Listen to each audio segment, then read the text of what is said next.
जय हिंद जय भारत दोस्तों, welcome to our channel genius of commerce. Guys, आज की वीडियो में बात करने वाले सर सीए फाउंडेशन सितंबर 2024 वाले स्टूडेंट्स के लिए कुछ खास, जिनके मन में डर है, दिमाग में अलग सी एक असमंजस है कि सर अगर मैं मैथ्स में फेल हो गया तो मेरा क्या होगा।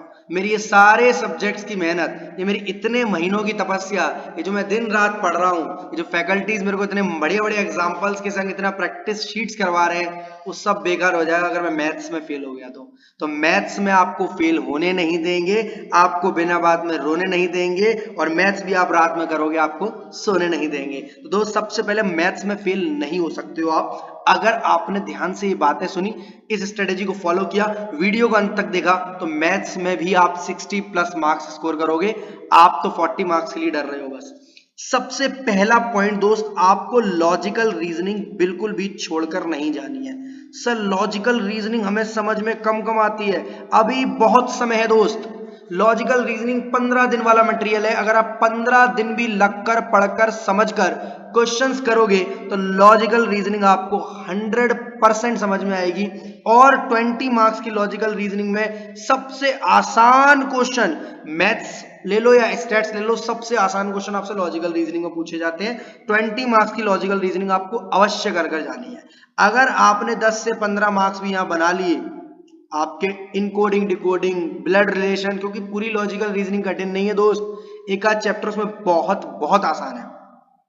नेक्स्ट आपको दोस्त स्टैटिस्टिक्स का मेजर पोर्शन कवर करना है, क्योंकि 40 मार्क्स की जो स्टैटिस्टिक्स है आपकी, वो मैथ्स के मुकाबले ज्यादा आसान है। क्यों? क्योंकि एक तो पहले से आप इसको पढ़ते आए हुए 11th क्लास में, नहीं भी पढ़ी है बचपन में, कभी मीन मीडियन मोड पढ़ा हुआ है आपने, नहीं भी पढ़ा है अभी पढ़ रहे हो, तो अब तो पढ़ना है और 40 ओवरऑल तो लाने हैं। स्टार्टिंग के चैप्टर्स की अगर मैं बात करूं तो आपको बिल्कुल भी नहीं छोड़ के जानी चाहिए, that is central tendency, dispersion. ठीक है, न्यूमेरिकल लेवल पर मोस्ट इंपॉर्टेंट चैप्टर होते हैं ये। ठीक है, रिपीटेड क्वेश्चन आते हैं। अगर आपने स्टडी मटेरियल को 2 बार ढंग से कर लिया, मैं आपसे बोल रहा हूं, आपका बहुत हद तक पेपर यहीं से आएगा, क्योंकि सेंट्रल टेंडेंसी और डिस्पर्सन दो ऐसे चैप्टर है जिसमें स्टडी मटेरियल भर भर के कंटेंट दिया हुआ है, खूब एमसीक्यूज दिए हुए हैं। बस बच्चा कर कर नहीं जाता, बाद में खुद को कोसता है, टीचर्स को कोसता है, एग्जाम को कोसता है, इंस्टीट्यूट को कोसता है। इससे अच्छा है कर लो आप। सेंट्रल टेंडेंसी डिस्पर्सन जैसे चैप्टर को आपको न्यूमेरिकली छोड़कर नहीं जाने।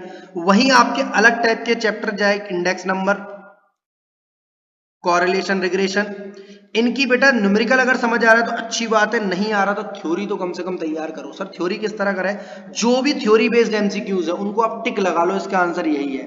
अगर 5-10 एमसीक्यूज भी आपके सेम टू सेम फंस गए ओवरऑल स्टैटिस्टिक्स में, तो मजे आ जाएंगे आपके। हमें एक एक नंबर बटोरना है, ठीक है, क्योंकि डर उन्हीं को लग रहा है जिनको लग रहा है 40 लाना बहुत मुश्किल है, एक पहाड़ सा टूट पड़ता है। आपके डेफिनेटली 40 प्लस तो आने हैं, मैं ऐसी बात बता रहा हूं जो 60 प्लस मार्क्स तक पहुंचाएंगे।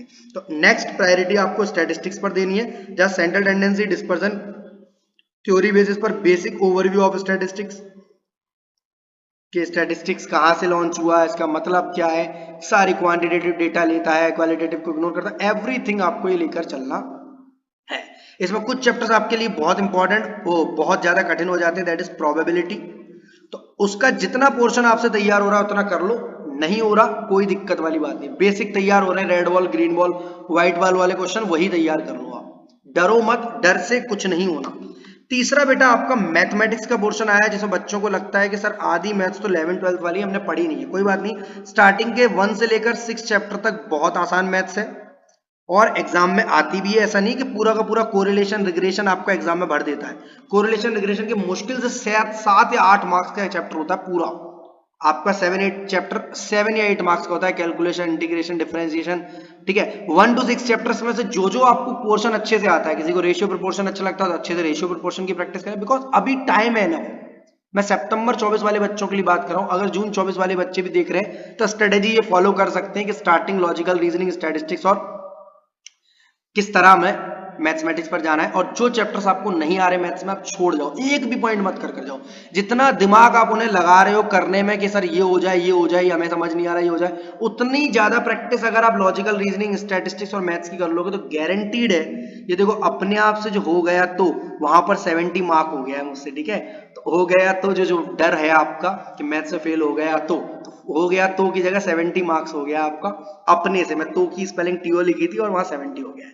मैथ्स 1 to 6 चैप्टर तक अवश्य कर जाने हैं आपको। उसमें से जो जो पोर्शन आ रहा है आपको, SICI आ रहा है, APGP के क्वेश्चन आसान लग रहे हैं क्योंकि पूरा पेपर कठिन नहीं आता, बहुत सारे MCQs आपके स्टडी मटेरियल से आने हैं। तो इसके बाद जो जो चैप्टर आपको डिस्कशन में आए, स्टडी मटेरियल के क्वेश्चन आपको कम से कम 2 बार अवश्य करके जाने, सारे नहीं, जो चैप्टर्स आपने स्ट्रांगली तैयार किए हैं। इसमें लॉजिकल रीजनिंग पूरी की पूरी मार्क कर लो, इंपॉर्टेंट है।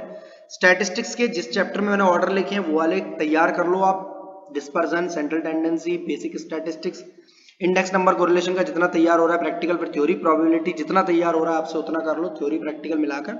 और लास्ट मैथ्स में 7-8 चैप्टर छोड़ सकते हो आप, 1 to 6 चैप्टर तक अच्छे से कर लो। ये नॉन मैथ्स स्टूडेंट्स के लिए बता रहा हूँ जिन्हें हर दिन डर लगता है कि सर मैथ्स में फेल हो गया। तो वीडियो अच्छी लगी हो तो लाइक का बटन दबा दें, दोस्तों के साथ शेयर करके चैनल को सब्सक्राइब करेंगे। मिलेंगे अगली एक और बेहतरीन वीडियो में जहां हम बात करेंगे और भी बहुत सारी स्ट्रेटेजीज के बारे में।